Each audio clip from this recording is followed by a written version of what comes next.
Thank you so much for watching our song and story today. We are so excited that we've got Grammy with us today. Isn't that wonderful, Nathaniel? Yeah. Yeah. What are we doing today, Nathaniel? What are we talking about? Naaman. Can you help us sing our song? Put your passy away. Let's sing our song.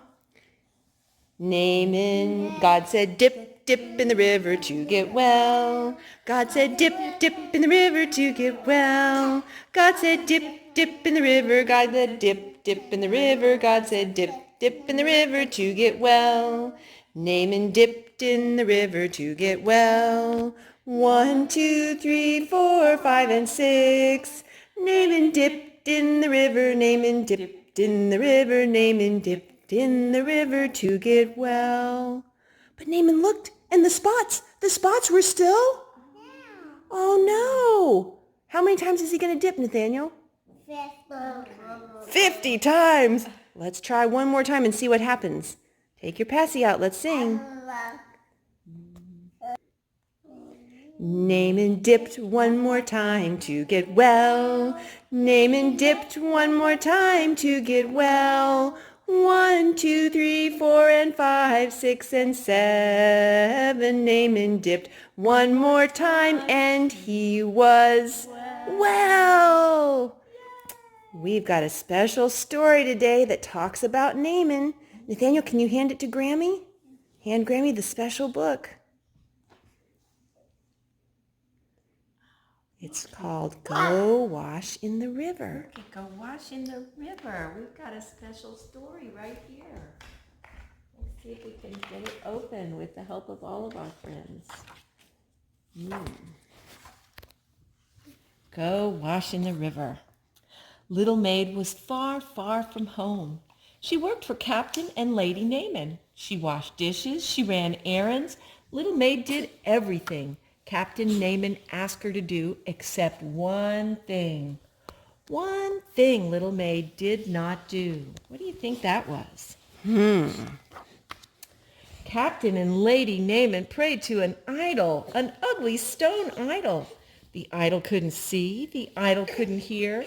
When Captain and Lady Naaman asked Little Maid to pray with them to an idol, Little Maid said, "Oh no, I cannot pray to an idol.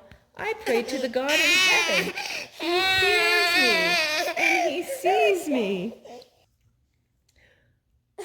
One morning when Little Maid took Lady Naaman her breakfast, Lady Naaman was crying. "Why do you cry?" asked Little Maid. "Captain Naaman is sick. He has leprosy spots. The doctors cannot make him well." "I know someone," said Little Maid, "who can make Captain Naaman well if he will go to the prophet at my home, far, far away. The prophet will know what to do to make him well." Lady Naaman told Captain Naaman what Little Maid said. "I will go see the prophet," said Captain Naaman. "I will take him presents." Captain Naaman rode in his best chariot. He drove his fastest horses. Men on horseback rode along beside the chariot. At the turn of the road, Captain Naaman waved goodbye to Lady Naaman. He waved goodbye to Little Maid. The prophet saw Captain Naaman and his men coming down the road. He heard about Captain Naaman's sickness. He sent a man to meet him and tell him what to do. "Tell Captain Naaman," said the prophet, "to go wash in the river Jordan 7 times, and he will be well." Captain Naaman said to his men, "Does the prophet think that I am dirty? Does he think I need a bath? I will not wash in that muddy river." Captain Naaman was angry, very angry, because the prophet told him, "Go wash in the river." "I will go home," said Captain Naaman.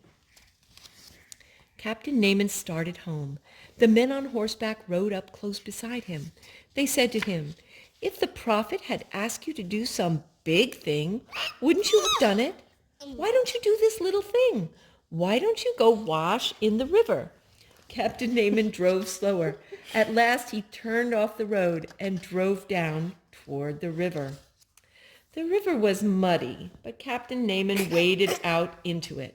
He dipped down under the water. He looked at his hands and his arms. The leprosy spots were still there. Captain Naaman dipped under the water again, but the leprosy spots were still there. He dipped again, and the spots were still there.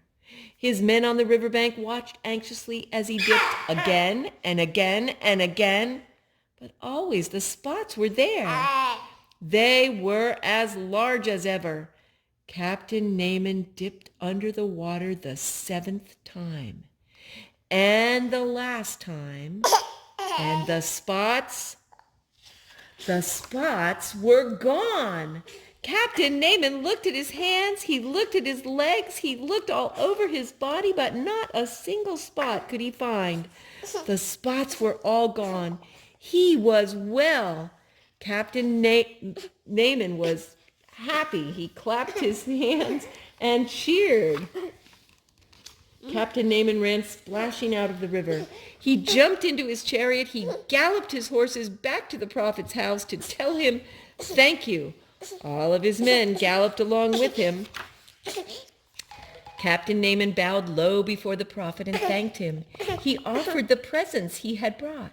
But the prophet said, I cannot take the presents. I did not make you well. It was the God in heaven who made you well. Captain Naaman and his men hurried home. Lady Naaman and little maid were watching the road. Captain Naaman waved to them. He drove faster. When he came near, he shouted, I am well! I am well! And now when Captain and Lady Naaman prayed, they didn't pray to the idol that couldn't see and couldn't hear. They prayed to the God in heaven. And little maid prayed with them. Thank you, God in heaven, prayed Captain Naaman. Thank you for making me well. Captain Naaman, go wash in the river. What a great story. How many times did he have to dip in the water? 7 times. Can you say 7, Nathaniel? Goodbye. Thank you so much for watching today. We hope you enjoyed it. We'll see you next time. Goodbye, goodbye, goodbye. Goodbye, goodbye, goodbye. Come back again, we'll see you soon. Goodbye, goodbye, goodbye.